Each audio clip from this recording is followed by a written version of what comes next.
Very good evening all of you. वापस बोलना पड़ता है, अभी रिकॉर्डिंग स्टार्ट हुई ना, तो अब रिकॉर्डिंग के लिए बोलना पड़ता है, समझे ये चीज? ठीक है। अब देखो, क्लास में आपके लिए देखने के लिए एक तो ये शख्स सामने खड़ा है। मेरा नाम शायद सुना होगा कहीं, शायद नहीं सुना होगा। मेरा नाम तेजस सूचक है। ऊपर वाले की दुआ से नाम के आगे 2 लेटर लग गए हैं, जो आप भी एम कर रहे हो। आपके नाम के आगे भी सून लग जाएंगे। नाम के आगे लगा है सीए। सीए शुरुआत ही गलती से किया था मैंने, और बना भी गलती गलती से हूं। ठीक है। शुरुआत मैंने सीए के इंस्टीट्यूट में रजिस्टर एक क्रिकेट टूर्नामेंट के लिए किया था, क्योंकि तब मेरा बड़ा भाई सीए कर रहा था। उन लोग ने एक क्रिकेट टीम बनाई थी यहाँ पे नागपुर में। सीए इंस्टीट्यूट की हर साल मैचेस होती है, तो वो कप का, वो बेसिकली जो कप था, विकासा कप, नागपुर विकासा कप, वो टूर्नामेंट हो रहा था। उनके टीम में एक बॉलर कम था, हम बॉलिंग डालते थे, तो पूरी टीम ने मिलके मेरा रजिस्ट्रेशन करवा दिया था। तब 4,500 रुपए में रजिस्ट्रेशन हो जाता था। सबने, मैं बोला 4,500 तो मैं भर नहीं रहा, मुझसे ना हो पाए, मेरे को सीए करना ही नहीं है। उन्होंने मेरे लिए रजिस्टर करवा दिया। उन्होंने जब रजिस्टर करवा दिए, सबने कंट्रीब्यूट किया था, पूरे 10 प्लेयर्स ने, और 11वां मैं था, तो 11 लोगों के बीच में वो 4,500 डिवाइड हुए थे। और वैसे में लोगों की मदद से सीए इंस्टीट्यूट में रजिस्टर हुआ था क्रिकेट टूर्नामेंट खेलने के लिए। वो क्रिकेट टूर्नामेंट खेलने के बाद अपना सीए इंस्टीट्यूट से 1.5 साल के लिए नाता भी टूट गया था। हो गया ना अपना सीए की जर्नी खत्म। फिर कुछ सर्कमस्टेंसेस ऐसे आए जीवन में, जो चीज हम कर रहे थे वो छोड़ के क्या करें अब, तो सीए में आ गए। गलती गलती से सीपीटी दिए, तो पास विद डिस्टिंक्शन होगा 140 पे डिस्टिंक्शन होता है, ठीक है। और ऐसा बोलते हैं जो 140 लाया वो जीनियस होता है, मैं नहीं बोलता, ऐसा लोग बोलते हैं। 140 जीनियस, अपने को आ गए 140, पता नहीं अपन जीनियस की कैटेगरी में कहां से आ गए। ये किसी ने कहा था, कोई एक सेंट्रल काउंसिल मेंबर था, कि हाई आईक्यू इंटेलिजेंस कोशेंट, कुछ तो भी वो आईक्यू जो भी मेजर करने का स्केल होगा, 140 टू 160 के बीच में आता है तो बहुत हाई आईक्यू रहता है। वो सीपीटी के स्कोर की बात नहीं कर रहे थे, बट उन्होंने क्या किया, वो जो एक मेंबर थे सेंट्रल काउंसिल मेंबर, उन्होंने वो 140 टू 160 के स्कोर को सीपीटी के स्कोर से कंपेयर कर दिया। ये नागपुर में कॉन्फ्रेंस वगैरह होते हैं ना सीए के, उसी में आके, कि 140 टू 160 के बीच में स्कोर लाओ तो आप हाई आईक्यू वाले माने जाते हो। तो उन्होंने अपन को एकदम मोटिवेशन दे दिया कि अपना बहुत हाई आईक्यू, अपन 140 ला लिए। धोखे धोखे में अपन ने आईपीसीसी अटेम्प्ट कर दिए, धोखे धोखे में वो भी क्लियर हो गया। ग्रुप 2 दे दिए, वो भी क्लियर हो गया। हाँ, धोखा होगा, आपके साथ भी होगा, सभी के साथ होगा यहाँ पे धोखा, टेंशन कोई नहीं लेगा, सबके साथ धोखा होगा, ठीक है। और फिर आर्टिकलशिप करनी थी, बहुत जान पे आया, किसी के यहां रोज जाना, उसकी सुनना, ये कर वो कर, ऐसा कर वैसा कर, कैसे तो भी निकाले वो साल, करना तो पड़ेगा, ठीक है। पहली बात तो यार किसी की सुनना बहुत बुरा लगता है, तू ऐसा कर। अपन ने उससे अच्छे से करके दिखाया, उसने जो बोला उससे 2 चीज ज्यादा करके दिखाए, मजा नहीं आया। अरे क्या मजा नहीं आया, आपने जो बोला था वो सब किया, उसके ऊपर और 2 चीज किया, और आप बोलते मजा नहीं आया। तो 3 साल आर्टिकलशिप खत्म किए, जीवन खराब करके। वो खत्म हुआ, उसके बाद सीए फाइनल का अटेम्प्ट दिए। अब सारी चीज धोखे धोखे में निकल रही थी अभी तक, अपन ने बोला फाइनल भी निकल जाएगा, दिए फाइनल का अटेम्प्ट, आखिर धोखा हुआ, फेल हुए। फिर दूसरी बार वापस अटेम्प्ट दिया, बोथ ग्रुप साथ में। अब कॉन्फिडेंस बहुत हाई था, और अपना ऐसा है कि जिगरा उससे भी बड़ा, नहीं देना तो दोनों देना, एक देना ही नहीं। आईपीसीसी में एक एक दिए थे तो ऐसा लगा यार कुछ छोटा काम किए, फाइनल बोथ साथ में निकालेंगे। पहले अटेम्प्ट में बहुत थोड़े से फेल हुआ था, इतने से हार्डली, मतलब सुन के ऐसा हो जाएगा, दुख हो जाएगा आपको। कितना पासिंग रहता है सीए फाइनल में? 800 में से 400। मैं अगर हर सब्जेक्ट में केवल 11 मार्क्स ज्यादा स्कोर करता, मैं सीए बन जाता। 8 सब्जेक्ट, 8 में 11 मार्क्स स्कोर करता ज्यादा, तो मैं सीए बन जाता। केवल 88 मार्क्स से फेल हुआ था मैं। 400 पासिंग था, 312 पे अपन फेल हुए थे। सर 312 कहां, 400 कहां, वो आपके सोचने का नजरिया है। सर 88 मार्क्स आपके सोचने का नजरिया है, हमारा नजरिया और है। मैं केवल 11 मार्क हर एक सब्जेक्ट में स्कोर कर लेता तो अपन सीए बन जाते थे। उसी कॉन्फिडेंस में दूसरा अटेम्प्ट फिर दिया। 11 मार्क ही तो बढ़ाने थे, 8 में से 4 में बढ़ गए 11 मार्क, 203 पे निकल गया वो ग्रुप, एक ग्रुप फिर फेल। फिर दिया तीसरा अटेम्प्ट। अब अपन ने बोले यार जब 2 ग्रुप दिए थे, 8 सब्जेक्ट की पढ़ाई करके अपन ने निकाल लिए एक ग्रुप, अब तो एक ही ग्रुप है, ऐसे ही निकल जाएगा। दिए तीसरा अटेम्प्ट फुल कॉन्फिडेंस के साथ। पहले के 3 पेपर बहुत अच्छे गए, चौथा पेपर आईसीआई ने बहुत खराब निकाला, सभी का खराब गया, अपना भी खराब गया। अब सबका खराब गया तो अपनी उम्मीद बढ़ गई कि नहीं पास हो सकते, और फिर एकदम बाउंड्री पे आके फेल हुए 192। वो ऐसे लगा कि वो हाथ में ऐसी सीए की डिग्री आई और आईसीआई बोले नहीं यार रुक जा, बाजू वाले को दे देते। 192 पे फेल, थर्ड अटेम्प्ट। फिर फोर्थ अटेम्प्ट आया। अपन कभी हार नहीं मानते, फोर्थ क्या 40 भी आ जाता तो भी सीए तो बनना था, सोच के रखे थे सर, सही में नहीं 40 तक नहीं जाता था। फोर्थ अटेम्प्ट आया, फिर बोले नहीं यार पिछली बार धोखा हो गया, आईसीआई ने अपने साथ धोखा की ना, अब अपन को क्या बोलते हैं वो ईंट का जवाब पत्थर, वैसा कुछ करना है। अटेम्प्ट दिए चौथा अटेम्प्ट दिए। अब ऐसे 225 230 लाके पास हो जाते तो मतलब ही नहीं था ना, आईसीआई को क्या जवाब दिया, बस पास हो गया। अपन .200 पे पास हुए। अपन ने बोला तुमने हमको 190 में फेल किया ना, लो 200 पे पास होके दिखाएंगे। और बस 200 पे पास हुए, वो ही नहीं, जो 4 सब्जेक्ट बचे थे उसमें से पहला सब्जेक्ट 53, दूसरा सब्जेक्ट 50, तीसरा सब्जेक्ट 47 और चौथा 50। 53 47 50 50, मतलब हमने आईसीआई को दिखाया तुमने हमारी लगाई थी, देखो ईंट का जवाब पत्थर। इतने प्रेसिशन से, 1 मार्क ज्यादा नहीं 1 मार्क कम नहीं, 200 पे डॉट पास हुए। ठीक है सर, ये बकवास कहानी क्यों सुनाए, हमको क्या मतलब, आप सीए कैसे बने क्या बने। मैं बस ये बता रहा हूं कि there is always a positivity in life. कोई भी चीज करने जाओ पॉजिटिव अप्रोच रखो। फेलियर सेटबैक सभी को आते, ठीक है। वो जो शब्द है ना setback, never consider it a setback, consider it a step back. शेर का सुना है, अटैक करने के पहले क्या करता है, एक कदम पीछे आता है। जब वो झपटता है उसके पहले एक कदम पीछे आता है। तो जो सेटबैक है that is not a setback, that is always a step back to attack. Failure को सेटबैक मत मानो, फेलियर सभी की लाइफ में आएगा कोई ना कोई फॉर्म में।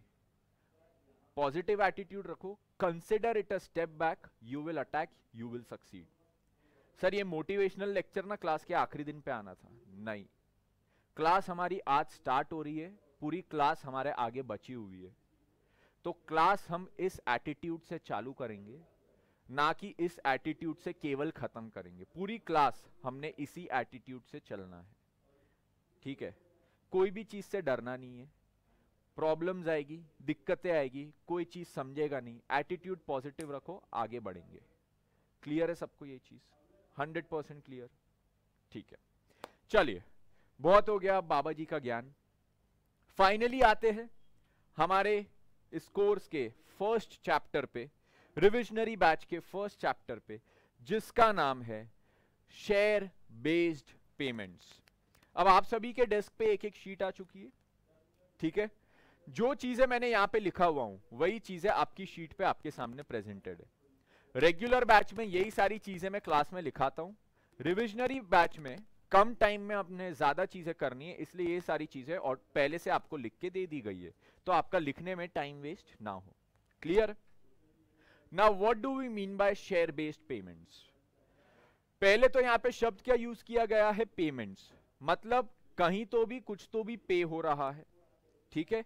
और पहला शब्द क्या है, शेयर, मतलब शेयर के फॉर्म में पे हो रहा है, शेयर्स के फॉर्म में पेमेंट हो रहा है। अब ये पेमेंट कौन किसको कर रहा है वो हमें समझना है। इसमें सबसे इंपॉर्टेंट जो कॉन्सेप्ट है दैट इज ESOP, जिसे कहते हैं employ stock option plan. Employ stock option plan generally students को कंफ्यूजिंग चीज लगती है, but believe me it is a very very simple thing. इससे इजी टॉपिक आपके सिलेबस में कोई नहीं है। एम्प्लॉय स्टॉक ऑप्शन प्लान होता क्या है वो हम समझेंगे एक एग्जांपल के थ्रू। मुकेश अंबानी का नाम सुना है?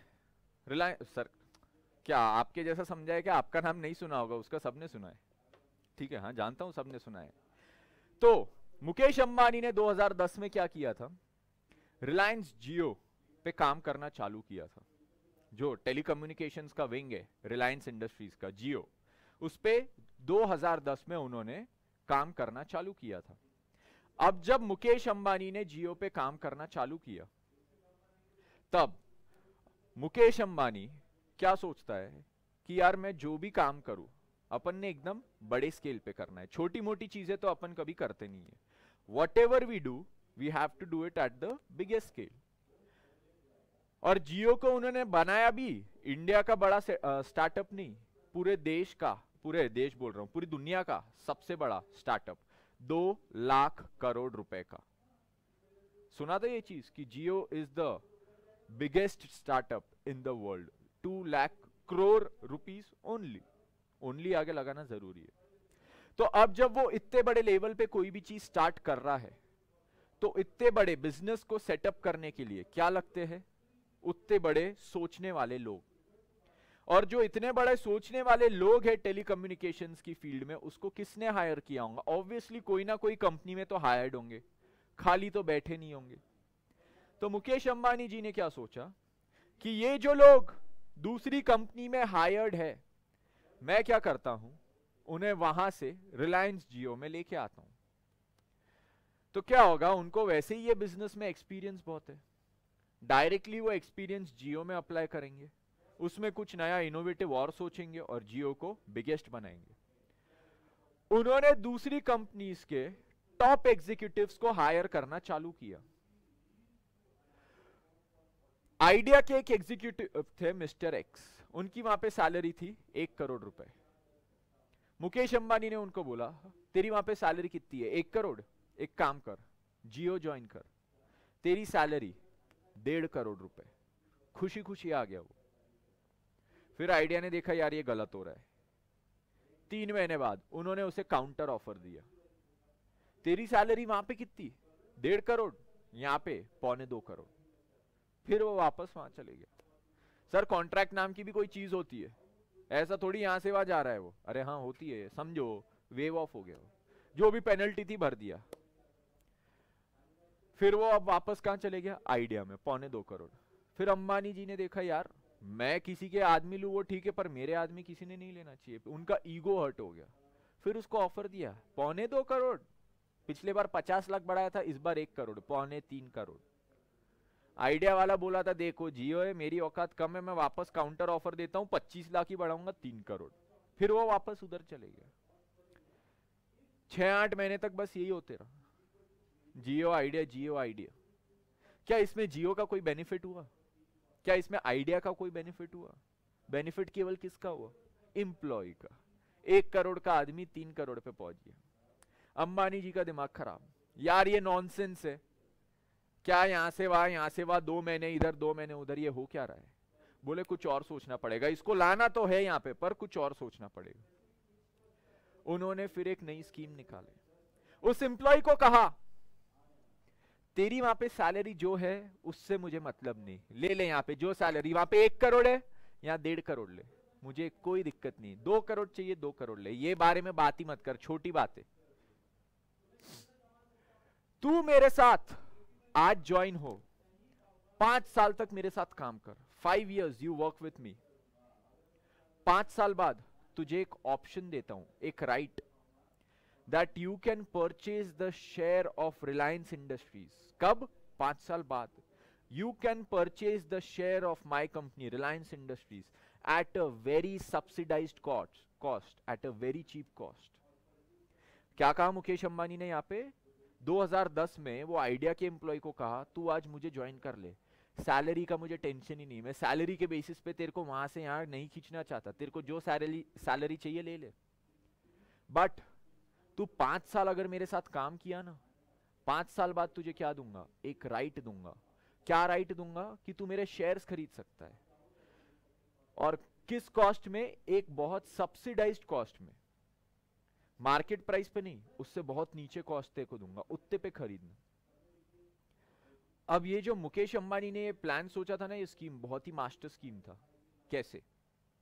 ये जो स्कीम मुकेश अंबानी ने सोचा था, इससे क्या हुआ, अब अगर आइडिया उस मिस्टर एक्स को वापस कोई काउंटर ऑफर करता है कि यार तूने वहां पे कितने मांगे, 2 करोड़ मांगे, मैं यहाँ पे तेरे को 2 करोड़ 25 लाख देता हूं, वो एम्प्लॉय क्या सोचेगा, यार वहां पे वो अभी तो 25 लाख दे रहा है, बट अगर मैं यहां रिलायंस छोड़ के आइडिया चले गया तो क्या वहां पे मैं ओनर बन पाऊंगा क्या कभी? पर अगर मैं रिलायंस में काम करता हूं तो क्या यहां का ओनर बनूंगा क्या? यस, अगर 5 साल काम किया तो शेयर्स मिल जाएंगे, और शेयर्स मिले तो मैं यहाँ का ओनर बन जाऊंगा।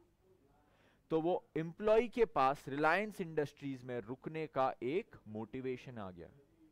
ही can now consider himself in the near future to be the owner of Reliance Industries. तो यहां पे मुकेश अंबानी जी का ये स्कीम बहुत इफेक्टिव प्रूव हो गया कि वो 5 साल एम्प्लॉय उनको छोड़ के नहीं जाएगा, और जब वो 5 साल खत्म हो गए उसके बाद उसके पास वो ऑप्शन आ गया कि अब वो शेयर खरीद सकता है। अगर वो शेयर खरीद लेता है तो अब वो क्या बन गया, अब तो वो ओनर बन गया। और अगर वो रिलायंस का ओनर बन गया तो क्या अब वो रिलायंस छोड़ के कहीं और जाएगा क्या काम करने? बिल्कुल भी नहीं। क्या रिलायंस छोड़ के आइडिया चले जाएगा? बोले नहीं, अब मैं यहाँ का ओनर बन गया ना, अब क्या, यहाँ के तो शेयर्स भी है, एक काम करता हूँ वहां स्विच हो जाता हूँ, वहां की सैलरी ले लो ज्यादा, 25 लाख रुपए ज्यादा, और यहाँ पे शेयर्स तो है ही, मेहनत उनके लिए करो। अरे अगर वो आइडिया के लिए मेहनत करता है, आइडिया के शेयर्स की वैल्यू बढ़ती है, तो उससे रिलायंस के शेयर की वैल्यू नहीं घट जाएगी क्या? और रिलायंस के शेयर की वैल्यू घटी तो उसी का नुकसान हुआ ना, तो जाएगा क्या रिलायंस छोड़ के कभी? है कि नहीं मास्टर प्लान? समझा क्या सबको? क्या किए अंबानी जी ने, यहाँ पे एक नया प्लान लाए एम्प्लॉइज के लिए। वो प्लान का नाम क्या है? Employ stock option plan. सभी को क्लियर है ये चीज? ठीक है, एम्प्लॉय को एक ऑप्शन दिए, किस चीज का ऑप्शन? स्टॉक्स का। स्टॉक्स मतलब शेयर का। ये क्लियर है? स्टॉक का ऑप्शन दिए मुकेश अंबानी जी ने कि आप मेरे साथ कुछ टर्म्स एंड कंडीशंस फुलफिल करते हो तो उस टर्म्स एंड कंडीशंस के अगेंस्ट आपको फ्यूचर में मैं क्या दूंगा? फ्यूचर में मेरे शेयर्स खरीदने दूंगा। At what cost? At a very subsidised cost. सभी को समझा ये जो मैंने कहा? गया सबके दिमाग में? ठीक है, अब ये जो हमने स्टोरी पढ़ी थी पूरी सुनी अभी, उसी को हम अकाउंटिंग के फॉर्म में कुछ उसमें फैक्ट्स एंड फिगर्स अब इंसर्ट करते हैं। यहां पे ये जो आपकी शीट्स में, सबकी शीट्स में टाइमलाइन दिया है, उस पे सब फोकस करेंगे। टाइमलाइन आपकी कब से स्टार्ट हो रही है? 1/4/2010 से। ये जो टाइमलाइन आपकी 1/4/2010 से चालू हो रही है, खत्म कहां पे हो रही है? 31/3/16। ठीक है, अब ये टाइमलाइन 1/4/2010 से 31/3/16 तक की है। 1/4/10 को अंबानी जी ने क्या किया था? ऑप्शन दिया था उसे, उस स्कीम में उसे इन्वॉल्व किया था। 1/4/2010 को हम यहां पे कहेंगे ग्रांट डेट। ठीक है, उसके बाद क्या कहा था? 5 साल आप मेरे साथ क्या कीजिए?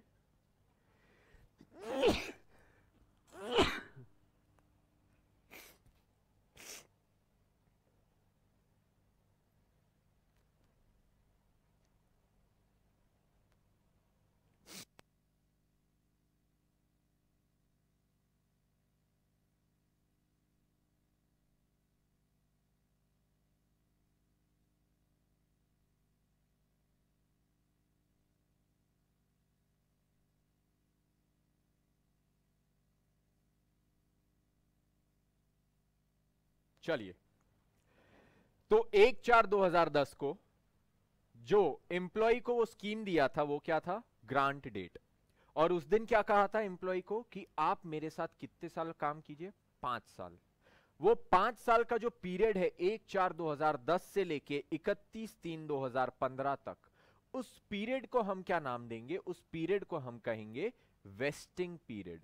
कौन सा पीरियड कहेंगे? Vesting period. Vesting period simple भाषा में समझे तो उसका मतलब है जो भी टर्म्स एंड कंडीशंस है ये स्कीम की, वो इस पीरियड में फुलफिल होनी चाहिए।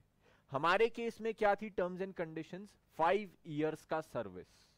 वो थी टर्म्स एंड कंडीशंस। तो वो कौन से पीरियड में फुलफिल होना चाहिए? वेस्टिंग पीरियड में। ये सभी को क्लियर? 100% क्लियर। वेस्टिंग पीरियड क्या होता है? जब एम्प्लॉय ने टर्म्स एंड कंडीशंस को फुलफिल करना है। ये 5 साल का पीरियड खत्म हुआ, उसके बाद 31/3/15 को जो डेट आती है उसे हम कहते हैं वेस्टिंग डेट। मतलब इस दिन क्या होता है, एम्प्लॉय के हाथ में वो ऑप्शन वेस्ट हो जाता है, मतलब उसे ये ऑप्शन अब एक्सरसाइज करने का राइट मिलता है। What do we mean by option exercise करने का राइट?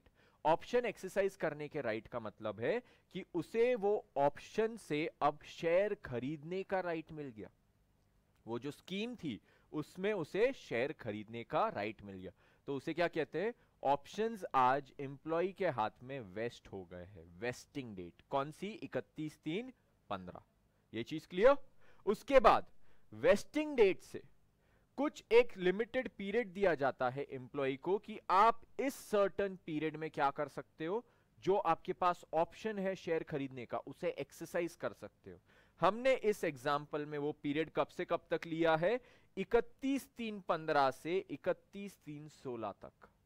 ये सभी को क्लियर? ये जो 1 साल का पीरियड है वो अंबानी जी ने अपने एम्प्लॉय को दिया है कि इस 1 साल के पीरियड में आप जब चाहे तब हमारी कंपनी के शेयर्स खरीद लेना। इस 1 साल के पीरियड को हम क्या कहेंगे? Exercise period. क्या कहेंगे इसे? Exercise period.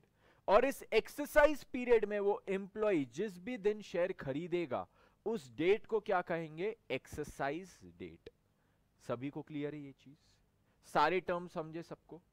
अगर 31/3/2016 तक एम्प्लॉय ने वो ऑप्शन को एक्सरसाइज ही नहीं किया, मतलब शेयर ही नहीं खरीदे, तो 31/3/16 को वो एम्प्लॉय के हाथ में जो भी ऑप्शंस थे वो सब क्या हो जाएंगे? खत्म। खत्म मतलब लैप्स हो जाएंगे। Clear with everyone? किसी को कोई भी डाउट है इसमें? सारे टर्म्स दिमाग में गए सबके? ग्रांड डेट से लेके ऑप्शन लैप्स सारे टर्म समझे? ठीक है। अब इसमें हम कुछ इंसर्ट करते हैं फिगर्स। अभी तक हमने टर्म समझ लिए, नेक्स्ट चीज जो अब हम समझेंगे वो है फिगर्स। फिगर्स इसमें क्या आते हैं? सबसे पहले जिस दिन ऑप्शन ग्रांट किया था, ग्रांट डेट पे मुकेश अंबानी ने जिस दिन एम्प्लॉय को ऑप्शन ग्रांट किया था उस दिन उनके शेयर की मार्केट प्राइस कितनी थी? 200 रुपए। 200 रुपए उनकी मार्केट प्राइस थी। अंबानी जी ने एम्प्लॉय को क्या कहा था? तेरे को बहुत सस्ते में खरीदने दूंगा।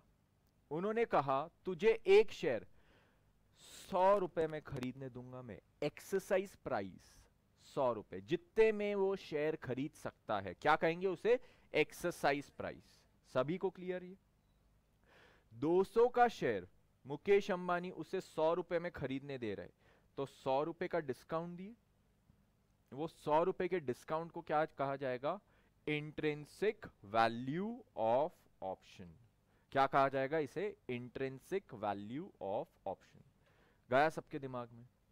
कोई भी डाउट है किसी को इसमें? मार्केट प्राइस कितना था? 200।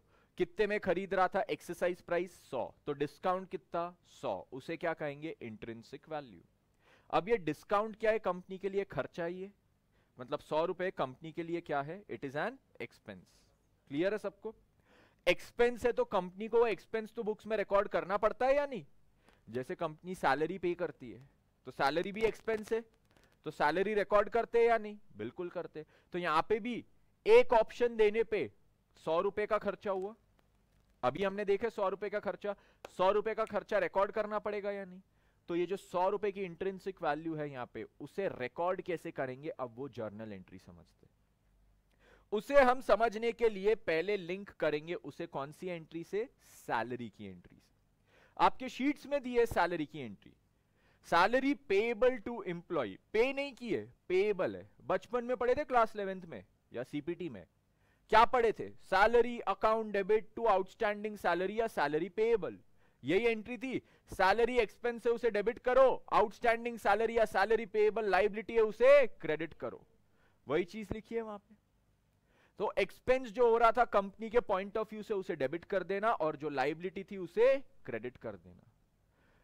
ये शेयर्स देने भी तो सेम चीज हो रही है। कंपनी के लिए एक्सपेंस हो रहा है और वो एक्सपेंस पे हो गया है क्या? क्यों नहीं हुआ है? क्योंकि शेयर तो हम 5 साल बाद देने वाले हैं। तो आज पे किया क्या? सैलरी के केस में हमें कैश देना था, यहां पे ईसॉप के केस में हमें शेयर देना है। सैलरी के केस में हमने कैश पे नहीं किया, ईसॉप के केस में आज की तारीख में क्या शेयर दे दिया? क्या नहीं दिया। तो अगेन लाइबिलिटी भी आया, एक्सपेंस भी है और वो पेएबल भी है, मतलब लाइबिलिटी भी है। ये सभी को समझा? पक्का?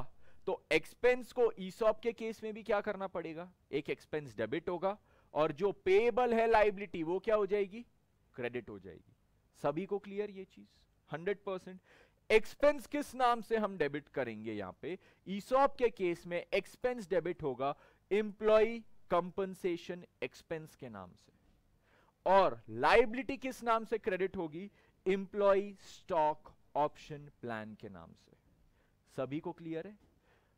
एम्प्लॉय कंपनसेशन एक्सपेंस किस नेचर का अकाउंट है? It is an expense. और ईसॉप क्या है? It is a liability.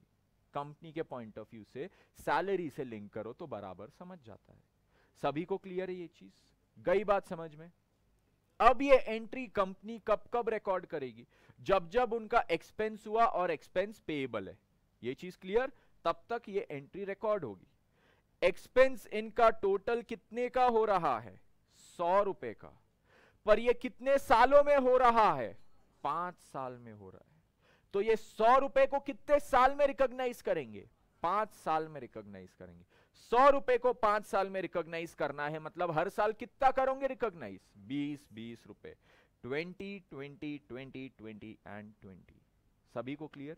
मतलब 5 साल में आपको हर एक साल में ये वाली एंट्री पास करना पड़ेगा। Compensation expense debit to ESOP, compensation expense debit to ESOP, compensation expense debit to ESOP, 5 साल में। ये सभी को क्लियर? और 5 साल में वो एंट्री का अमाउंट कितना रहेगा? 20 रुपए 20 रुपए 20 20 20। चेंज हो सकता है, आगे बताऊंगा वो जब चेंज होगा, बट अभी के लिए 20 20 20। सभी को क्लियर है ये? 100% क्लियर? कोई डाउट है किसी को अभी तक? एक एक चीज दिमाग में गई? कोई भी डाउट है तो पूछो, आगे बढ़े। अब इसमें आपको पहले ही एक चीज बता रहा हूं, यहां पे मैंने आपकी शीट्स में भी एक स्टार मार्क करके रखा है। कहां पे? Employ stock option plan. मैंने आपको क्या बताया? वो एक लाइबिलिटी है। मैं अभी आपको बता रहा हूं technically that is not a liability. अभी जो बताया है वो गलत है, बट वो आपके समझने के लिए आसान हो जाएगा, इसलिए लाइबिलिटी है। आगे जाके as we proceed with this chapter I will tell you the real nature of this account। ठीक है, अभी इसलिए उस पे स्टार मार्क करके रखा है, आगे में हम समझेंगे वो चीज क्या है। अभी के लिए लाइबिलिटी समझ लो, कोई दिक्कत नहीं है। ठीक है, अब देखो, अभी हमने क्या समझे कि जो खर्चा हो रहा था 100 रुपए का कंपनी के पॉइंट ऑफ व्यू से, टोटल 5 साल में हो रहा था, तो उसे क्या करेंगे? 5 साल में रिकॉग्नाइज करेंगे। मतलब 5 साल में रिकॉग्नाइज करेंगे तो हर साल कितना? 20 20 20 20 20। और उसकी एंट्री क्या आएगी? एम्प्लॉय कंपनसेशन एक्सपेंस डेबिट, और पेएबल को ईसॉप के नाम से क्रेडिट कर देंगे।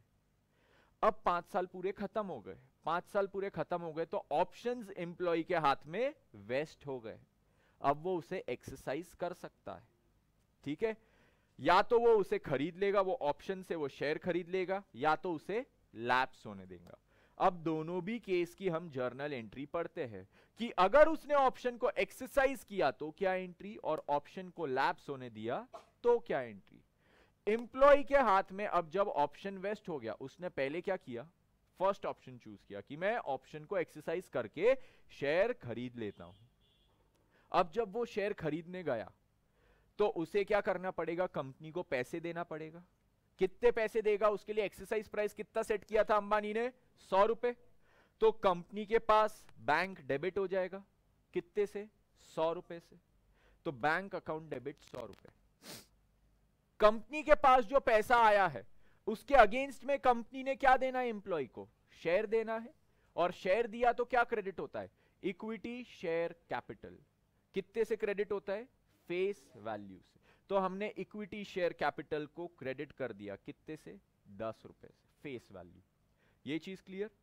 अब कंपनी ने जब शेयर दिया तो कंपनी की लाइबिलिटी खत्म हुई कि नहीं हुई? लाइबिलिटी किस चीज की बन रही थी? शेयर इश्यू करने की बन रही थी ना हर साल। वो ईसॉप जो लाइबिलिटी बना रहे थे, क्यों बना रहे थे? क्योंकि शेयर ही नहीं दिया था। अब शेयर दे दिया तो लाइबिलिटी खत्म। तो लाइबिलिटी खत्म होती है तो क्या होता है, वो डेबिट होती है लाइबिलिटी। तो यहाँ पे हम लाइबिलिटी को डेबिट कर देंगे ईसॉप के नाम से। टोटल 5 साल में कितने की लाइबिलिटी बनाए थे आपने, 100 की बनी थी, 100 से पूरा उसे हमने क्या किए, डेबिट कर दिए। ये क्लियर।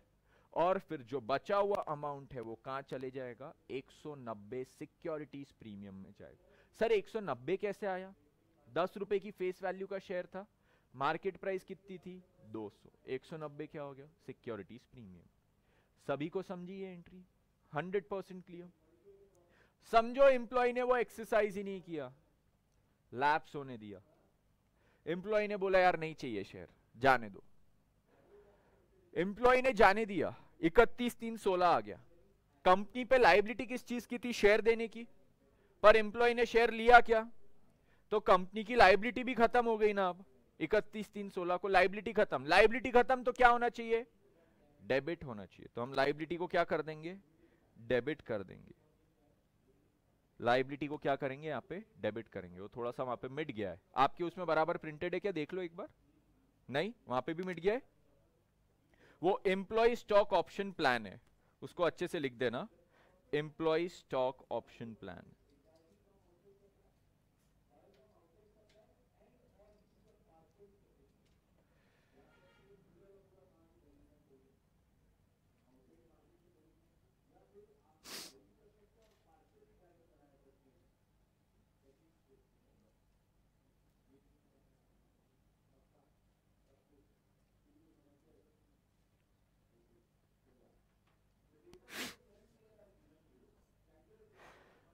अब कंपनी की लायबिलिटी खत्म हो गई तो लायबिलिटी को हम क्या करेंगे, डेबिट कर देंगे। लायबिलिटी किस नाम से थी, एम्प्लॉय स्टॉक ऑप्शन प्लान, उसको खत्म कर दिए।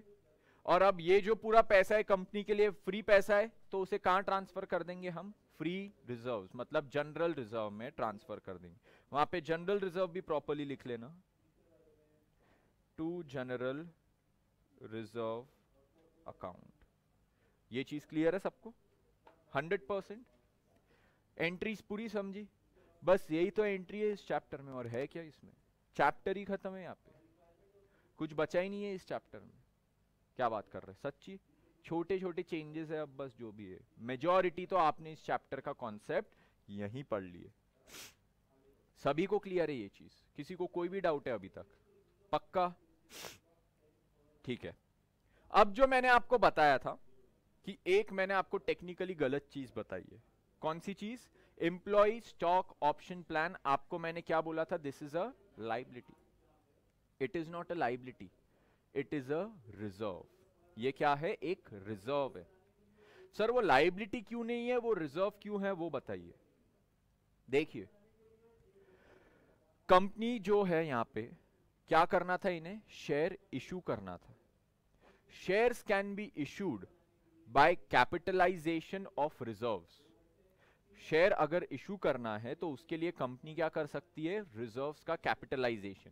What do we mean by reserve का कैपिटलाइजेशन, मेरे पास बहुत एम्पल रिजर्व्स पड़े, क्या करूं मैं इतने रिजर्व्स का, नहीं पता, तो मैंने क्या किया, वो रिजर्व्स के अमाउंट को शेयर कैपिटल में कन्वर्ट कर दिया। बोनस इशू, बोनस इशू पढ़े हो, बोनस इशू में क्या है, that is also capitalization of reserves. Bonus issue group 1 में पढ़े थे, उसमें क्या होता था, हम रिजर्व्स को, कुछ रिजर्व्स को डेबिट करते थे और इक्विटी शेयर कैपिटल को क्रेडिट करते थे। वो बोनस में रिजर्व्स को डेबिट करना, कैपिटल को क्रेडिट करना, उसे क्या कहते हैं, कैपिटलाइजेशन ऑफ रिजर्व्स। मतलब रिजर्व्स को कैपिटल में कन्वर्ट कर देना, क्या कहते हैं उसे, कैपिटलाइजेशन ऑफ रिजर्व्स। सभी को क्लियर ये चीज। ये जो कैपिटलाइजेशन ऑफ रिजर्व्स है, मतलब रिजर्व्स को शेयर कैपिटल में कन्वर्ट कर रहे हो। वैसे कैपिटलाइजेशन ऑफ लायबिलिटी नहीं होता है कि क्रेडिटर को शेयर कैपिटल में कन्वर्ट कर दिए, वैसा नहीं होता है। किस चीज को आप कैपिटल में कन्वर्ट कर सकते हो, रिजर्व्स को। तो पहली चीज यहां पे जो हमने पढ़े थे कि ईसॉप कंपनी क्रिएट कर रहा है हर साल, वो लायबिलिटी है क्या, नहीं, वो कंपनी क्या कर रहा है, हर साल एक रिजर्व में पैसे जमा करते जा रहा है। हर साल क्या कर रहा है, रिजर्व में पैसे जमा करते जा रहा है। 5 साल तक उस रिजर्व में पैसे जमा करते गई कंपनी, और 5 साल बाद उस रिजर्व को कैपिटलाइज करके उससे कैपिटल, शेयर कैपिटल इशू कर दिया। समझे ये चीज? अब आपको उसे रिजर्व्स को कैपिटलाइजेशन के पॉइंट ऑफ व्यू से याद रखना है तो वैसे रखो, लाइबिलिटी है और लाइबिलिटी खत्म करके शेयर कैपिटल इशू कर दिए तो वैसे याद रखो। एंट्री दोनों भी केस में सेम ही होगी, एंट्री में कोई फर्क नहीं है। ये चीज क्लियर? ठीक है। इसमें एक और अब नॉलेज के पॉइंट ऑफ व्यू से बता रहा हूं, एग्जाम में नहीं पूछा जाएगा। ये जो रिजर्व क्रिएट कर रहे हैं एम्प्लॉय स्टॉक ऑप्शन प्लान के नाम से, वहां पे नीचे में वो जो एम्प्लॉय स्टॉक ऑप्शन प्लान का रिजर्व जो हर साल क्रिएट हो रहा है, that is a specific reserve. Specific reserve का मतलब क्या होता है? बहुत स्पेसिफिक पर्पस के लिए, रेस्ट्रिक्टेड रिजर्व, उसे बहुत लिमिटेड पर्पस के लिए यूज कर सकते हो। काय में से बन रहा है वो बता सकते हो? काय में से बन रहा है? वो बन रहा है पीएनएल से। पीएनएल में जो बैलेंस है ना उसमें से। सर कैसे? कैसे पीएनएल में से बन रहा है? मतलब पीएनएल में से बन रहा है तो यहां पे सर एम्प्लॉय कंपनसेशन एक्सपेंस की जगह क्या डेबिट होना चाहिए? पीएनएल डेबिट होना चाहिए। पीएनएल डेबिट होगा और employ stock option plan credit हुआ, तब जाके आप बोल सकते हो कि ये पीएनएल में से बना है। यहां पे तो पीएनएल डेबिट ही नहीं हुआ। अरे हुआ डेबिट।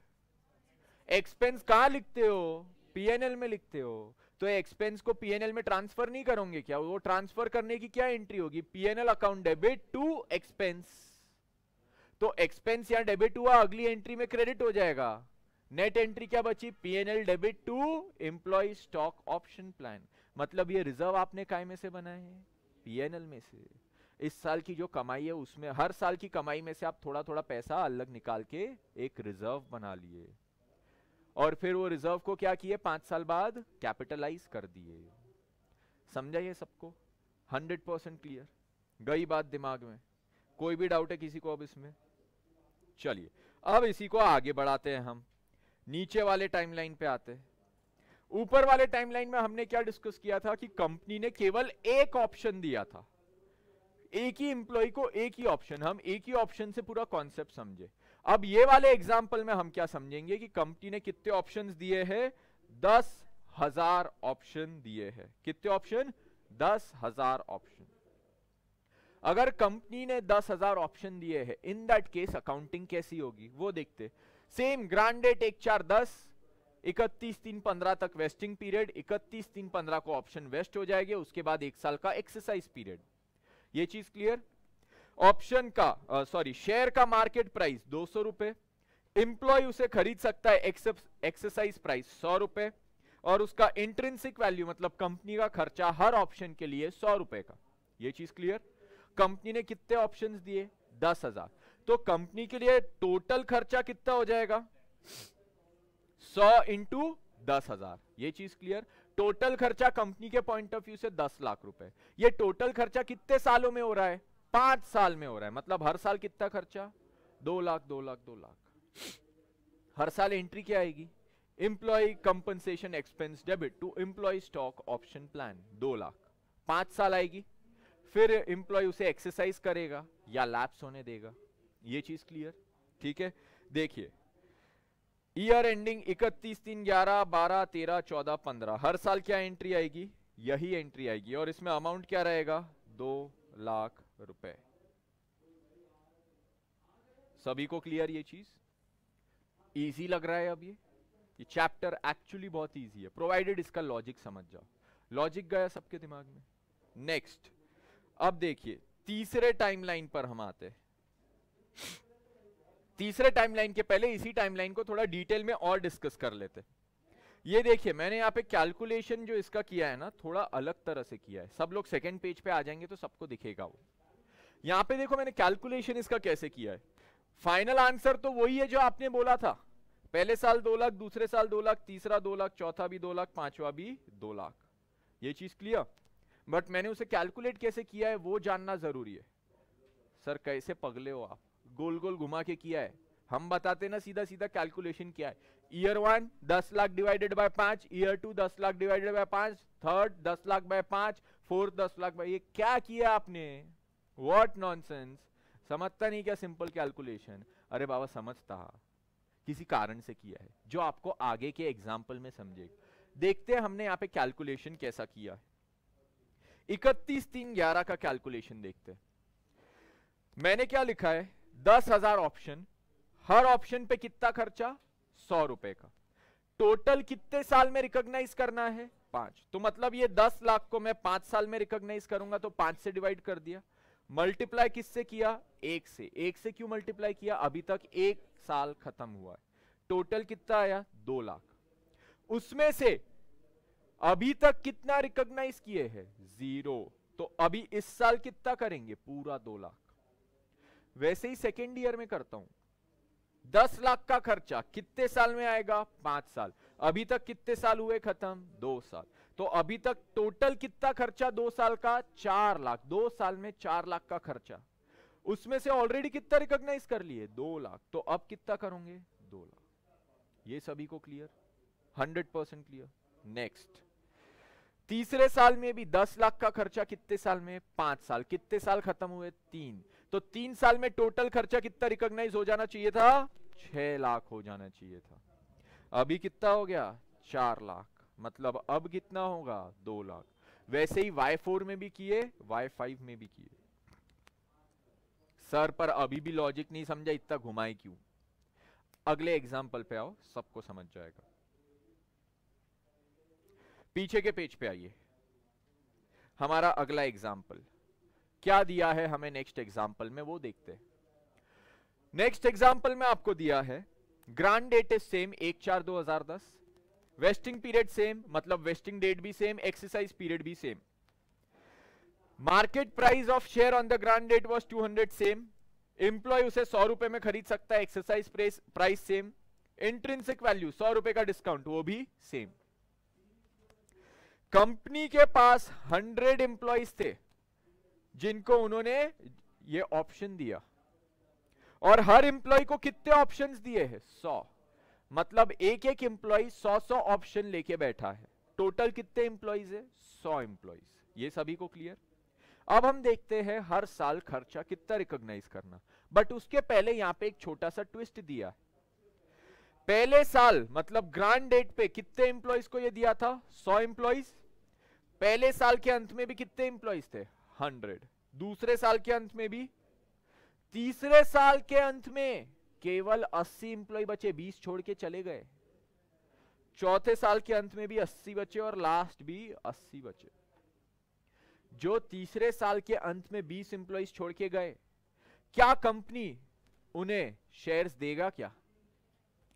सर प्रोपोर्शनेटली दे दो ना 3 साल के। अगर आप 5 साल खत्म करने पे 1 शेयर दे रहे थे उनको, तो 3 साल खत्म करने पे 0.6 शेयर दे दो। नहीं, टर्म क्या था, 5 साल रहोगे तो मिलेगा। ऐसा कुछ नहीं था कि 5 साल में से जितना प्रोपोर्शनेट रहे उतना मिलेगा। 5 साल रहोगे तो ही मिलेगा, नहीं रहे तो गया तुम्हारे हाथ से। तो 20 एम्प्लॉय तो चले गए, इनको कुछ मिलेगा क्या? मतलब इनके नाम से कंपनी का कुछ खर्चा होना चाहिए क्या? इनके नाम से कंपनी का वो जो ऑप्शन का 100 रुपए का खर्चा था वो होना चाहिए था क्या? नहीं होना चाहिए था। अब देखते हैं हर साल कितना खर्चा कंपनी रिकॉग्नाइज करेगी। अभी मैं पहला कौन सा खर्चा रिकॉग्नाइज करूंगा, eight the end of year 1। Year 1 के एंड में मेरे पास मतलब कंपनी के पास कितने एम्प्लॉइज थे, 100। क्या मुझे ईयर 1 के एंड में पता था क्या बाद में कितने जाने वाले? नहीं, ईयर 1 के एंड में तो 100 थे। मैं यही लेके चलूंगा, आगे भी ये पूरे 100 रहेंगे। तो मैंने क्या किया, ईयर 1 के एंड पे ये जो 100 एम्प्लॉइज थे, हर एक एम्प्लॉय को कितने ऑप्शन थे और हर ऑप्शन का खर्चा कितना था, 100 रुपए का। 100 इंटू 100 इंटू 100, ये टोटल खर्चा हो गया कंपनी के लिए। कितने साल में रिकॉग्नाइज होना चाहिए था, कितने साल खत्म हुए, कितना आया, 2 लाख। उसमें से ऑलरेडी रिकॉग्नाइज कितना, 0। तो इस साल कितना होगा, 2 लाख। ईयर 2 के एंड में अगेन कंपनी के पास कितने एम्प्लॉइज थे, 100 थे। क्या अभी भी मेरे को पता था कि अगले साल छोड़ के जाएंगे? नहीं, सपना तो नहीं आया था। तो वापस 100 एम्प्लॉइज पे 100 ऑप्शंस का 100 रुपीज पर ऑप्शन का खर्चा रिकॉग्नाइज करूंगा। कितने साल में, 5। कितने साल खत्म हुए, 2। तो 2 साल का टोटल खर्चा कितना हो गया, 4 लाख। उसमें से ऑलरेडी कितना रिकॉग्नाइज हो चुका है, 2 लाख। अब कितना होगा, 2 लाख। ये क्लियर सबको? थर्ड ईयर के एंड में कंपनी के पास कितने एम्प्लॉइज बचे, केवल 80। केवल 80 एम्प्लॉइज बचे हैं। तो कंपनी पे खर्चा भी कितने एम्प्लॉइज का बैठेगा, 80। पर वो मुझे कब पता चला, थर्ड ईयर के एंड में। अब पता चला तो अब तो सुधर जाऊं, पहले गलती कर दिया, पहले पता ही नहीं था तो गलती का तो सवाल ही नहीं उठता है। बट अब जब पता चल गया तो अब 100 पे रिकॉग्नाइज करूं क्या, नहीं, अब कितने पे करूं, 80 पे। थर्ड ईयर के एंड में 80 एम्प्लॉइज पे 100 ऑप्शंस के लिए 100 रुपीज पर एम्प्लॉय के रेट से खर्चा हमने बुक किया। कितने साल में ये खर्चा टोटल बुक होना चाहिए था, 5 साल में। यहां पे देखो चेंज क्या हुआ है, 80 एम्प्लॉइज हो गए हैं। ये सभी को क्लियर है कि किसी को डाउट है 80 क्यों हुआ, सभी को क्लियर, डाउट है, क्लियर है। ये जो 80 एम्प्लॉइज का 100 ऑप्शंस पर एम्प्लॉय इंटू 100 रुपीज पर ऑप्शन की रेट से खर्चा बुक किया, कितने साल का था ये, 5 साल। अभी कितने साल खत्म हुए, 3 साल। तो 3 साल में हमारा कितना खर्चा बुक हो जाना चाहिए था, 4,80,000 रुपए। कितना बुक होना चाहिए था, 4,80,000 रुपए।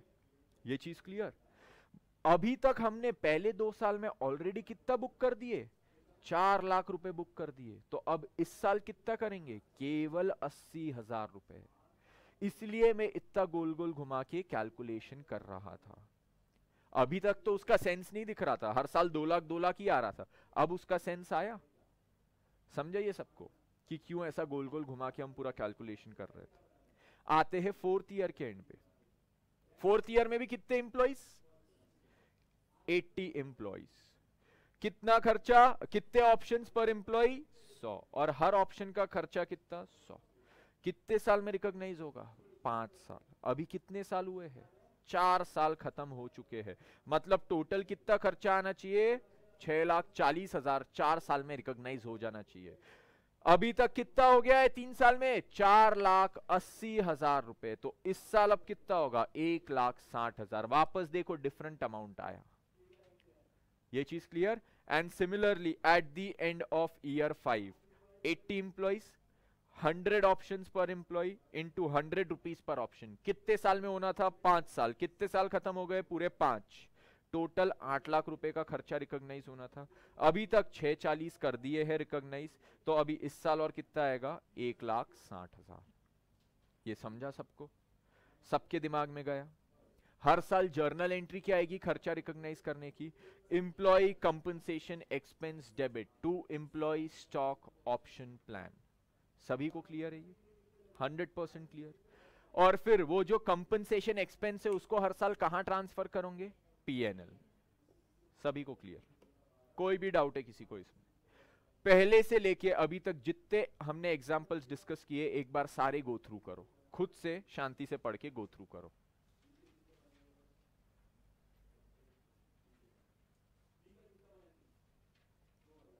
सबको समझ रहा है कि नहीं, पक्का जा रहा है दिमाग में कि ऐसा लगा अबे 1.25 घंटा बकवास, ऐसा किसी को लगा नहीं, पक्का, वेरी गुड।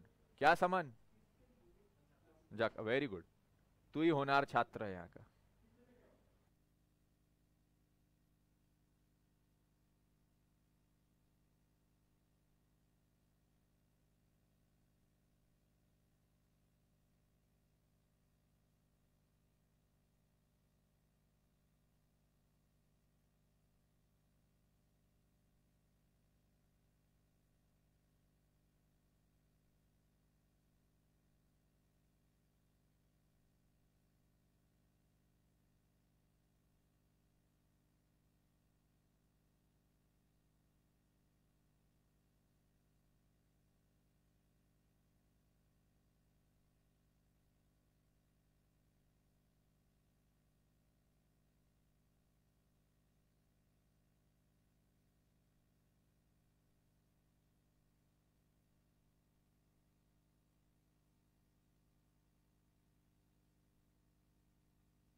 पढ़ लिया सबने?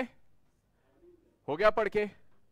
समझा सबको? ये क्वेश्चंस करें इस पे, ठीक है?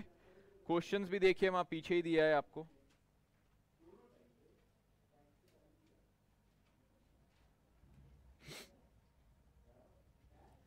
आइए क्वेश्चन नंबर 2 पे पहले, क्वेश्चन 2 सबसे पहले डिस्कस करेंगे। क्वेश्चन 2 में आपको क्या दिया है? ABC limited grants 1000 employee stock options on 1/4/2010 at ₹40। सबसे पहले क्या है? 1000 एम्प्लॉय स्टॉक ऑप्शंस, कौन सी तारीख को? 1/4/2010। नंबर ऑफ ऑप्शंस कितने हैं? 1000। 1/4/2010 क्या है? Grant date. एट ₹40, तो 40 क्या बन गया? Exercise price.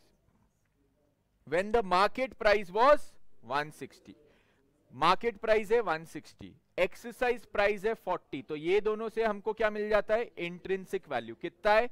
120। वेस्टिंग पीरियड कितना है? 2.5 साल।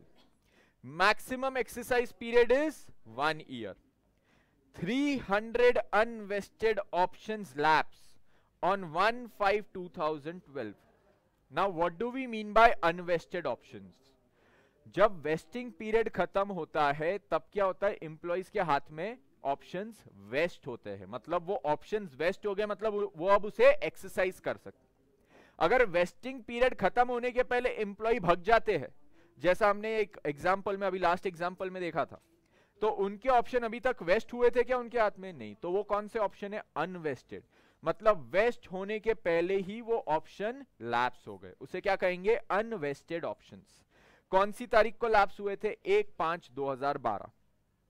600 ऑप्शंस आर एक्सरसाइज्ड ऑन 30/6/2013। कौन सी तारीख को एक्सरसाइज हुए हैं? 30/6/2013। 100 vested options lapse at the end of the exercise period. 100 option lapse कब हो गए? At the end of the exercise period. कौन से ऑप्शंस थे ये? वेस्टेड ऑप्शंस, मतलब जो एम्प्लॉय को एक्सरसाइज करने का राइट था पर एम्प्लॉय ने एक्सरसाइज नहीं की। पास जर्नल एंट्रीज, ठीक है? स्टार्ट करें इसे। हम सबसे पहले इस क्वेश्चन की टाइमलाइन बनाएंगे। चलिए सब साथ में बनाएंगे।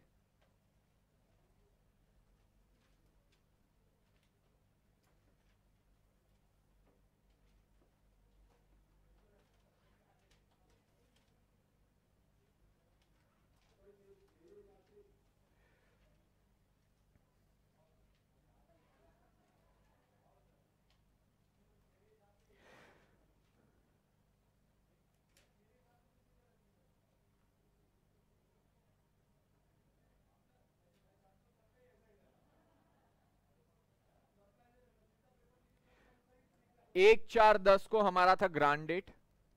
हमारा वेस्टिंग पीरियड कितना था? 2.5 साल, मतलब पहला साल खत्म होगा 31/3/11 को।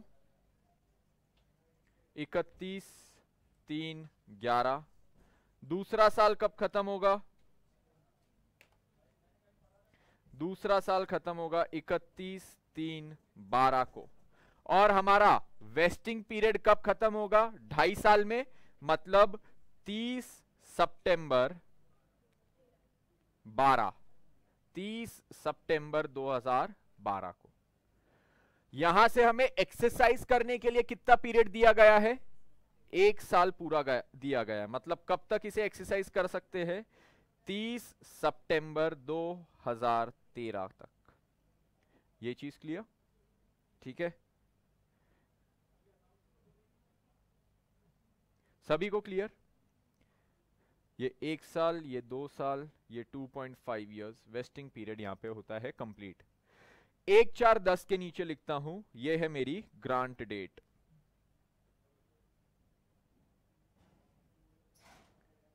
This is my grant date, short भी लिख सकते हो जीडी। ग्रांट डेट पे मार्केट प्राइस कितना दिया था? Market price 160, 160 was the market price. Exercise price कितना दिया था? 40 दिया था।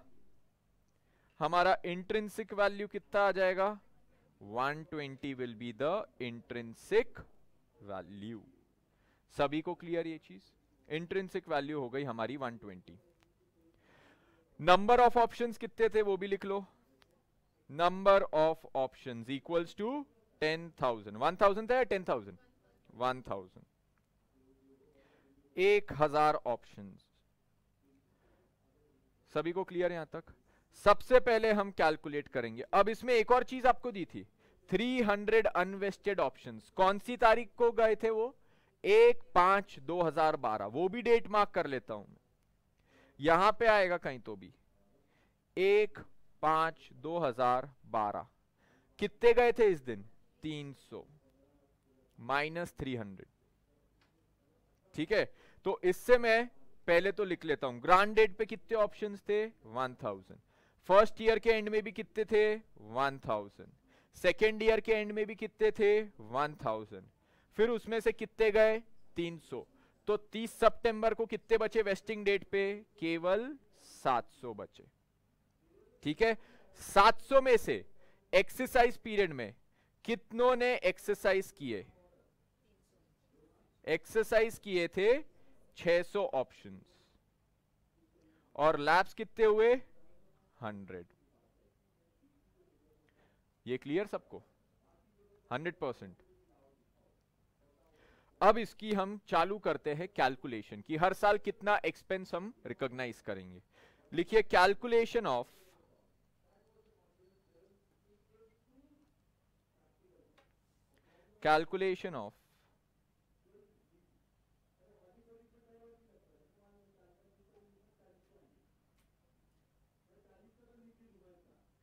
expense to be recognized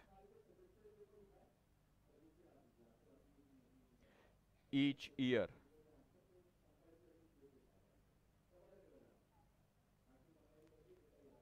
at the end of 31/3/11, पहले साल के अंत में। पहले साल के अंत में। अब पहले तो मुझे बताइए, ग्रांड डेट पे कोई भी खर्चा रिकॉग्नाइज करने की जरूरत है क्या? ग्रांड डेट पे कोई ट्रांजैक्शन हो रहा है क्या? नहीं, ग्रांड डेट पे खाली बातें हो रही है, ट्रांजैक्शन कोई भी नहीं हो रहा। पहला ट्रांजैक्शन कब हो रहा है? ईयर एंड पे। ठीक है, कितने ऑप्शंस थे ग्रांड डेट ईयर एंड पे? First year 1000। वो ऑप्शंस की इंट्रिंसिक वैल्यू कितनी थी? 120। वो टोटल हमने कितने साल में रिकॉग्नाइज करना था? टोटल 2.5 साल में रिकॉग्नाइज करना था। अभी कितने साल खत्म हुए? 1 साल। तो अब इस साल कितना आना चाहिए बताइए अमाउंट? 48,000। उसमें से कितना रिकॉग्नाइज हो चुका है? 0। अब कितना करेंगे? 48,000 एट द एंड ऑफ 31/3/12, दूसरे साल के अंत में। कितने हमारे पास ऑप्शंस है? अभी भी 1000, इंट्रिंसिक वैल्यू 120। कितने साल में करना है? 2.5 साल। कितने साल खत्म हुए? 2। कितना होगा टोटल? 96,000। उसमें से कितना रिकॉग्नाइज हो चुका है? 48,000। अब कितना करेंगे? 48,000। सभी को क्लियर ये? Next, eight the end of 31/3/13। Sir नहीं, 30 सितंबर 12। अरे पर 30 सितंबर 12 कौन से साल में आता है? 31/3/13 ईयर एंडिंग में ही तो आता है ना, राइट? तो मैं वहां पे 30 सितंबर लिखूं, 31/3/13 लिखूं, साल तो एक ही हुआ ना, इसलिए मैंने 31/3/13 लिखा है। कन्विंस नहीं हो तो वहां पे लिख दो 30 सितंबर 12, बट दोनों ईयर तो एक ही है। और मैं क्या लिख रहा हूं? Eight the end of. End of मतलब मैं फाइनेंशियल ईयर की बात कर रहा हूं। फाइनेंशियल ईयर एंड कब हो रहा है? 13 को ही तो हो रहा है ना, इसलिए मैंने 13 लिखा है। सभी को clear? 100%। Eight the end of the year 31/3/13। अब कितने ऑप्शंस थे? 700 बचे थे। तो हमें अब समझा कि हमें कितने पे एक्सपेंस रिकॉग्नाइज करना था? केवल 700। कितना करना था? 120 हर ऑप्शन पे। टोटल 2.5 साल में। अभी कितने साल खत्म हो गए? पूरे 2.5 साल हो गए। तो कितना करना चाहिए था? 84,000। पर गड़बड़ कर दी सर, कितना हमने कर दिया अभी तक रिकॉग्नाइज? 96,000। मतलब एक्सेस रिकॉग्नाइज हो गया है, 12,000 ज्यादा रिकॉग्नाइज हो गया है। उसे हम क्या करेंगे? जो ज्यादा रिकॉग्नाइज हो गया है उसे रिवर्स करेंगे। रिवर्स करेंगे मतलब क्या? हमने जो पढ़ा था कि हम हर साल क्या कर रहे थे, पीएनएल से पैसा निकाल रहे थे और एक रिजर्व में डाल रहे थे। हर साल ये कर रहे थे और बाद में उस रिजर्व को क्या कर रहे थे? कैपिटलाइज कर रहे थे। तो मैंने पीएनएल में से 12,000 रुपए ज्यादा निकाल के वो एक स्पेसिफिक रिजर्व में ज्यादा डाल दिए। उतने की जरूरत है क्या वहां पे? नहीं। तो स्पेसिफिक रिजर्व से निकाल लेता हूं और वहां से निकाल लिया तो वापस कहां ट्रांसफर कर दूं? फ्री पैसा है वो, वापस पीएनएल में नहीं, जनरल रिजर्व में कर। क्लियर है? तो वो स्पेसिफिक रिजर्व से पैसा निकाला तो क्या डेबिट होगा? वो रिजर्व डेबिट होगा, ईसॉप डेबिट। और कहां डाल रहा हूं तो वो क्या होगा? सिंपल। समझा सबको? चलिए अब जर्नल एंट्रीज करें। जर्नल एंट्रीज पे आते हैं।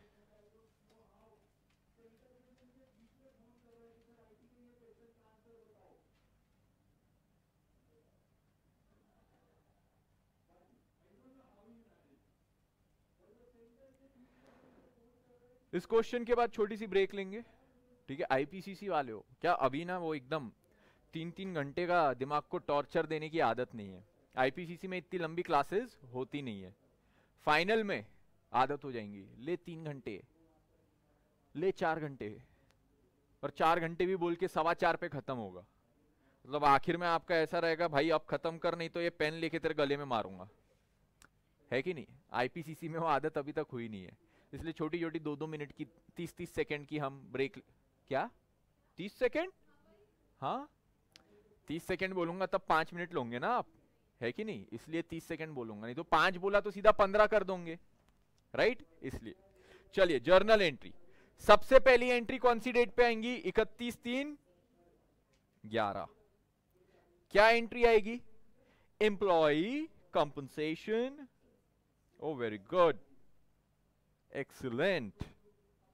एम्प्लॉय कंपनसेशन एक्सपेंस, बोलो डेबिट। कितने से? Very good. क्या होगा? Credit to employ stock option plan. बोलो कितने से? सर डेबिट 48 से किए तो क्रेडिट भी उतने से ही करोगे ना, बकवास बंद, आगे बढ़ो। ओके, अगली एंट्री क्या होगी? इसे पीएनएल में ट्रांसफर करेंगे। 31/3/11 same date, PNL debit to employ compensation expense. कितना रे? 48,000।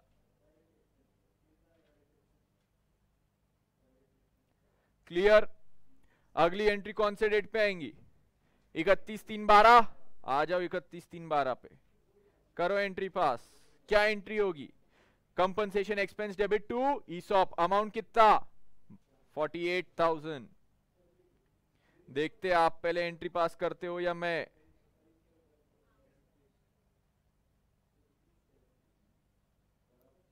मैं जीत गया। हो गई मेरी एंट्री पास। कितना धीरे लिखते हो? Why so slow? लिख लिए? How so fast? अब अगली एंट्री जो 31/3/13 की थी, 31/3/13 में कौन सी डेट पे थी वो? 30 सितंबर। 30 सितंबर की एंट्री पे आते। 30 सितंबर 12। इस दिन हमने क्या करना था? वो रिवर्स करना था, जो एक्सेस हमने ट्रांसफर कर दिए थे। ईसॉप को करेंगे डेबिट, स्पेसिफिक रिजर्व में से निकालेंगे।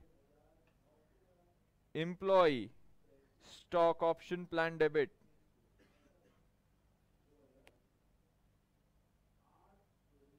कितने से करूं डेबिट? 12,000 और इसे कहां ट्रांसफर कर दो? General reserve.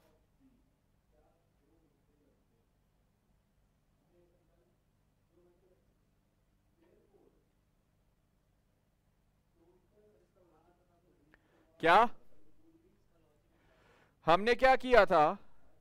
पहले साल में कितना रिकॉग्नाइज किया? 48। दूसरे साल में कितना किया? 48। टोटल कितना हो गया रिकॉग्नाइज? 96। बट 30 सितंबर को हमें पता चला कि हमने केवल कितना रिकॉग्नाइज करना चाहिए था? 84। मतलब हमने ज्यादा रिकॉग्नाइज कर लिए। मतलब वो जो स्पेसिफिक रिजर्व था ईसॉप के नाम से, उसमें ज्यादा पैसा डाल दिए थे। कितना ज्यादा डाले थे? जरूरत थी क्या 12 की वहां पे? तो क्या करेंगे? निकाल लेंगे। ईसॉप से हम निकाल रहे, तो ईसॉप एक रिजर्व है। रिजर्व ईसॉप का बैलेंस कम हो रहा है, उसमें से निकाल रहे, तो रिजर्व का बैलेंस कम होता है तो उसे क्या किया जाता है? डेबिट किया जाता है। और उसे कहां ट्रांसफर कर दे रहे? जनरल रिजर्व में। जनरल रिजर्व का बैलेंस बढ़ रहा है, रिजर्व का बैलेंस बढ़ा तो क्या किया जाता है? क्रेडिट किया जाता है। इसलिए एंट्री क्या बनी? ESOP debit to general reserve. सभी को क्लियर है? क्या नहीं, पर तेरा एक्सेस ट्रांसफर हो रहा है ना रिजर्व में। और बाद में भी तू कितने ऑप्शंस की अब एक्सरसाइज और लैब्स की एंट्री पास करेगा? केवल 700 की। 300 का तुझे रिवर्स तो करना पड़ेगा, वो वहां पे भी नहीं होता था। अभी देखते हैं कैसे। जो तू बोल रहा है वो तुझे एक्सरसाइज और लैब्स करने के बाद समझाऊंगा कि क्यों गलत होता था। ठीक है, अब पहले एक्सरसाइज की एंट्री हम पास करते। एक्सरसाइज कौन से डेट पे हो रहा है वो दिया है क्या? क्या कौन सी डेट दी है? नहीं, अप टू 30 सितंबर, एक साल में होना चाहिए, बट उसी दिन पे हो रहा है। तो 30 जून, जून दिया है तो 30 जून को हम एंट्री पास करते एक्सरसाइज की। 30 जून 2013। कितने ऑप्शंस एक्सरसाइज हो रहे हैं? 700 हो रहा है कि 600 हो रहा है? 600 हो रहा है। 700 वेस्ट हुए थे, 700 में से 600 एक्सरसाइज हो रहे। मतलब ऑप्शन एक्सरसाइज हुए तो कंपनी के पास क्या आया? पैसा। Bank account debit. कितने से डेबिट होगा बैंक? 600। और हर ऑप्शन पे कितना मिल रहा है? हर शेयर पे कितना मिल रहा है? 40 रुपए। 24,000 से होगा। पैसा आया तो कंपनी इसके अगेंस्ट क्या देगा? शेयर्स देगा, टू इक्विटी शेयर कैपिटल।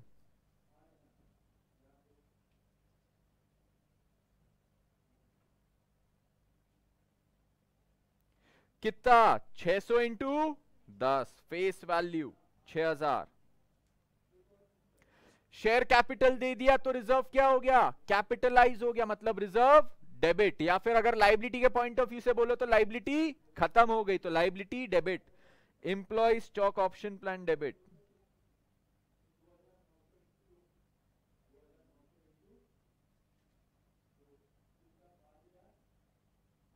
कितना अमाउंट?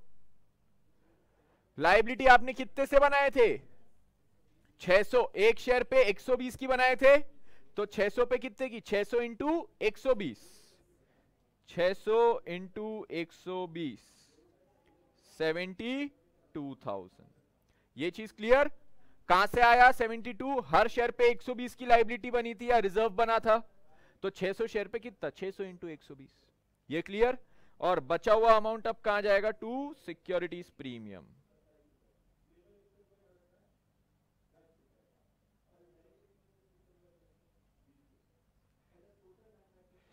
600 इंटू 150। 150 कहां से आया? 10 रुपए की फेस वैल्यू, उसकी मार्केट वैल्यू कितनी? कितना आएगा? 90,000। ये सभी को क्लियर? इसके बाद एक और एंट्री है कि नहीं है? जो 100 लैप्स हो गए उसकी भी एंट्री करना है। वो लैप्स हो गए तो कंपनी के लिए लाइबिलिटी खत्म हो गई थी। कौन सी तारीख को लैप्स हो गए? 30 सितंबर 13। जून मत लिख देना, लैप्स सितंबर में ही हो गए, एक साल बाद खत्म होने पे। Employ stock option plan debit, liability खत्म हो गई ना, तो इसे खत्म कर दिए। Employee stock option plan debit. कितने से डेबिट? कितने शेयर लैप्स हो रहे हैं? 100। हर एक पे कितने की लाइबिलिटी थी? 120, 12,000। और ये कहां चले जाएगा? General reserve.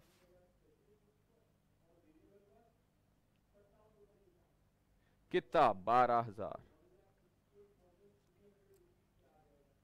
अरे समझा? अरे सभी को? अरे इजी, अरे वेरी इजी। अब एक बात बताऊं खास, एग्जामिनेशन क्वेश्चन कितने मार्क? 10 मार्क। क्या है इसमें? कुछ नहीं। आईसीआई का कमेंट, बच्चे बोले ये चैप्टर पढ़ के ही नहीं आते। बोले क्या तो लिखते, क्यों तो लिखते। बोले अरे क्यों नहीं पढ़ते, पढ़ो, सो इजी, क्यों डरते? डर के आगे। और जीत कैसे है? पास होने से है। हो जाओ ना पास, मजा आएगा, है कि नहीं? अब समन तेरा डाउट, तूने मुझे यहां पे पूछा कि सर ये वाली एंट्री अगर आप पास नहीं करते तो ऑटोमेटिकली लास्ट में इसका इफेक्ट आ जाता था। ठीक है, देख मैं तुझे बताता हूं इसका इफेक्ट कैसे नहीं आता था। हमने पहले की 2 एंट्रीज में ईसॉप कितने से क्रेडिट कर दिए? 48, 48, 96 से क्रेडिट हो गया। अब समझ, तूने ये वाली एंट्री नहीं की, यहां पे ईसॉप कितने से डेबिट हुआ? यहां पे कितने से डेबिट हुआ? तो टोटल कितने से डेबिट हुआ? 84। क्रेडिट कितने से हुआ था? 96। ईसॉप में बैलेंस बच गया, पूरा तेरा सब खत्म हो गया, बट ईसॉप बैलेंस नहीं हुआ, टैली नहीं हुआ। तो ऑटोमेटिक इफेक्ट आ गया क्या? आया क्या? नहीं आया। इसलिए हमें क्या करना पड़ेगा? ये वाली एंट्री यहां पे करना पड़ेगा। ये और 12 से डेबिट हुआ, तब जाके ये 96 से डेबिट हुआ और ईसॉप अकाउंट हमारा टैली हो गया। क्लियर है सबको? 100%। ठीक है, चलिए लेते हैं हम एक छोटी सी 5 मिनट की ब्रेक, उसके बाद फिर हम रिज्यूम करेंगे session. Thank you so much.